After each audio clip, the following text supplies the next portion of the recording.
Hey, What's up? do you think the library could make a rewind that really feels like I'm in the Yu-Gi-Oh universe? You know the library doesn't make rewinds, right? We have them, we curate them. Oh, I forgot to mention it should be made by FromSoft. That would be peak! The Get Good Death Simulator company? Yeah, boy, and I want to play as a pretty princess too. All right, that does sound pretty sweet. Let's go see if it's real. So it's real, and looks like for this rewind, we're going back to the year 2002, which, as I'm learning, was an incredible year to be a gamer or a nerd. In pop culture, we had Lord of the Rings, Harry Potter, and the first Spider-Man movie to appear. In games, we had ones that would come to define a generation, such as Wind Waker, Kingdom Hearts, and Grand Theft Auto Vice City. And whenever you went outside and you weren't staring at a screen, you'd find Nelly making it hot in here and J-Lo returning as Jenny from the block. Wait, is the... oh, hold on. I don't know if the Z-Snap was then. Hold on. A little longer than a few minutes later. Okay, so side tangent, the Z-Snap was originally popularized, from what I can tell, in a sketch from the 90s show In Living Color. So by 2002, people were absolutely Z-Snapping. It's canon, that's fine. Now, usually at the library, I try to rewind in a general sense, but for this one, I do want to bring up something specific that may only affect a group of people. And I am one of those people, and this will come up a strange amount for this. So 2002 would mean that we were 2 years into the cultural revolution known as Yu-Gi-Oh, and that will directly affect this rewind. It's time to duel! The name for this rewind is Lost Kingdom. Made in 2002 for the GameCube by the basically unknown studio FromSoft that specialized in making games that only appealed to Japanese people, and later making games that only appealed to masochists. But in the middle, they tried their hand at a deck-building, dark fantasy adventure game. Lost Kingdom sees you assume the role of Princess Katia of the Kingdom of Arguel. Oh boy, what a dumb name. All right. The Kingdom of Arguel is under existential threat from the Black Fog. Solid so far. Just like all kingdoms around it, the Black Fog is a black fog that overtakes the kingdom. So, Katia's dad, the king of Arguel, runs out to try to fight the Black Fog, I think, or something. I don't know. He doesn't come back. You can't, it doesn't even sound like a plan. As the Black Fog encroaches upon Arguel, Katia must escape her castle to safety. And as she's escaping, a mysterious ghost woman tells her that within the walls of the castle are a magic stone that she then wears like a backpack to bring a deck of cards to life that will help her on her journey to find and or avenge her father and repel the Black Fog. The deck of cards help her to summon monsters, to summon traps, and to summon spells that can heal or aid her on her adventure. Starting to see what I'm doing here?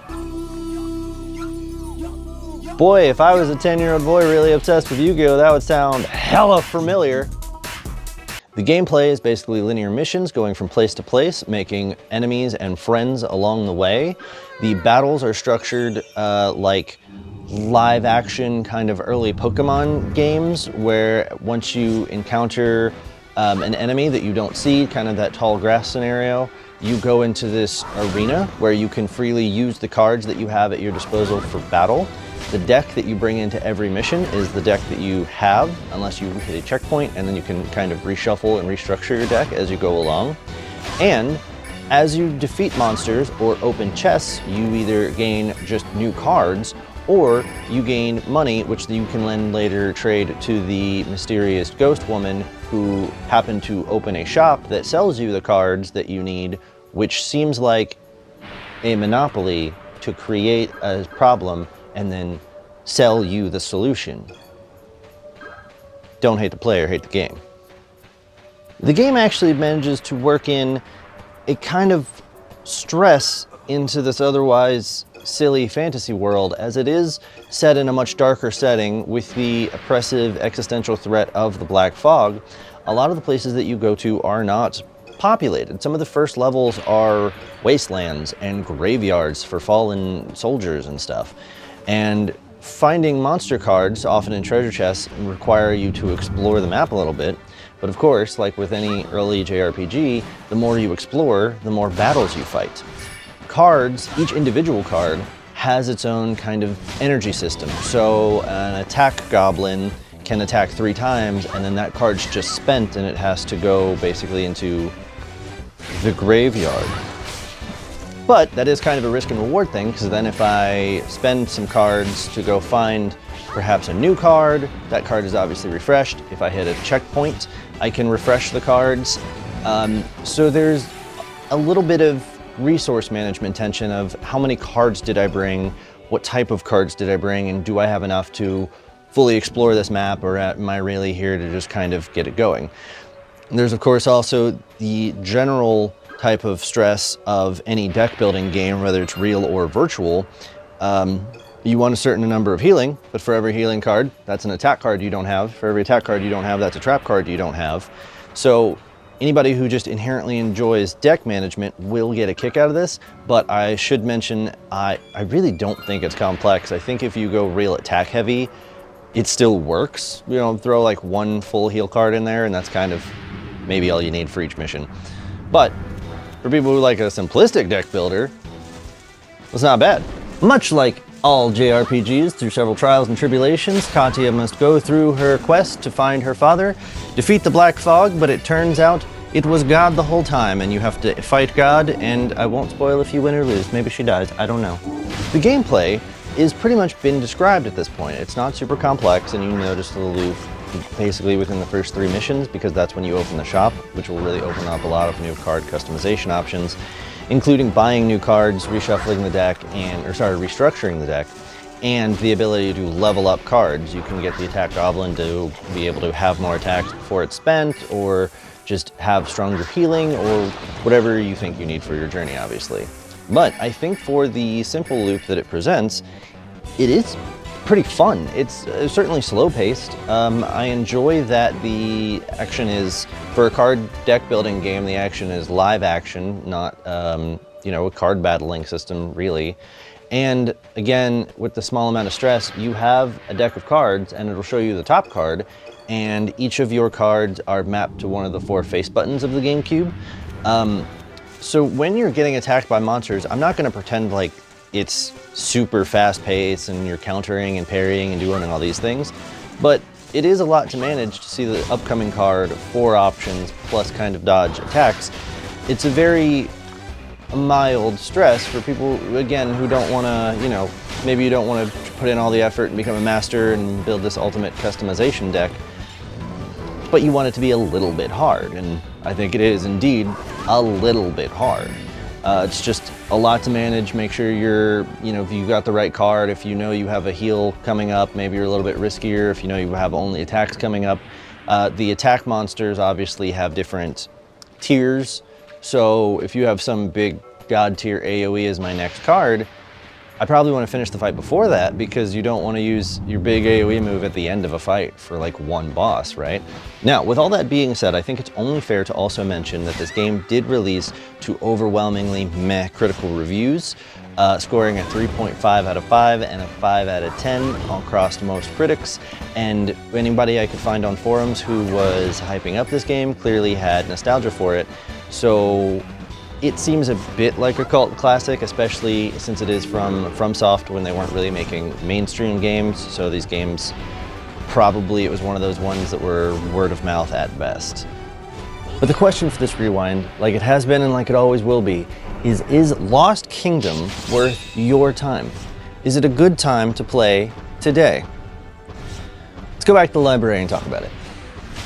So I do kind of think I want to start this part off with my personal experience with the game previously. I did not know about Lost Kingdoms except mathematically, because I had actually played Lost Kingdoms 2, because I was into Yu-Gi-Oh! And that's important for 2 reasons. So A, a lot of the deck building stuff that Lost Kingdoms, the franchise, offers appealed to me because, of course, there's episodes of Yu-Gi-Oh! Where they bring the monsters to life, and Yu-Gi-Oh! Is always kind of dubious with how real or dangerous the game of Duel Monsters actually is. Is it a card game, or can you die from it? Very, very, vague about that one. And I'm super duper bad at deck building. So having a game where it was a lot more forgiving was cool. Also, one of the things I saw from going through the forums, and that I realized upon playing Lost Kingdoms for this rewind, is that a lot of the problems and the slowdowns that Lost Kingdom has in its pacing and its gameplay, Lost Kingdoms 2 almost entirely fixes. It is a better game by far, but this rewind is about Lost Kingdoms 1, so I don't want to go too far into it, but Lost Kingdoms 2 has the same deck building battle system, but it's structured a little bit differently. That does make it more fun and fast-paced and doesn't really bog down as much as Lost Kingdoms 1 can sometimes. So about Lost Kingdoms 1, it's kind of slow and it bogs down sometimes. I feel like that's kind of important. It is a very slow-paced game.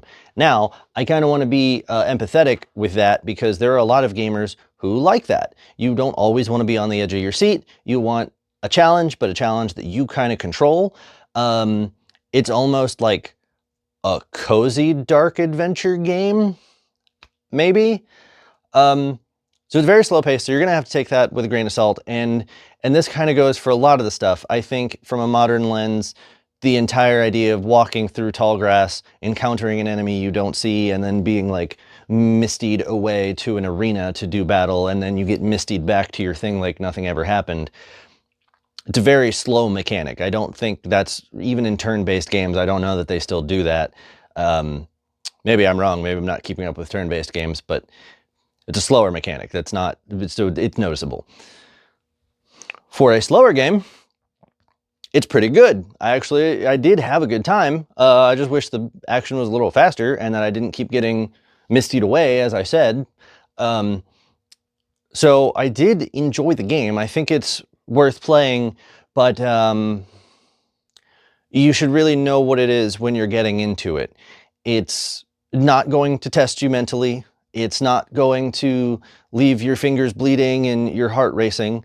But if you have a fantasy for being a real-life Yu-Gi-Oh! Princess in a grimdark horror setting, wow, what a specific thing that this is just for you. It nails that. Wowee. I can't wait to duel my friends of my kingdom that I'm the princess of. I should probably have a script.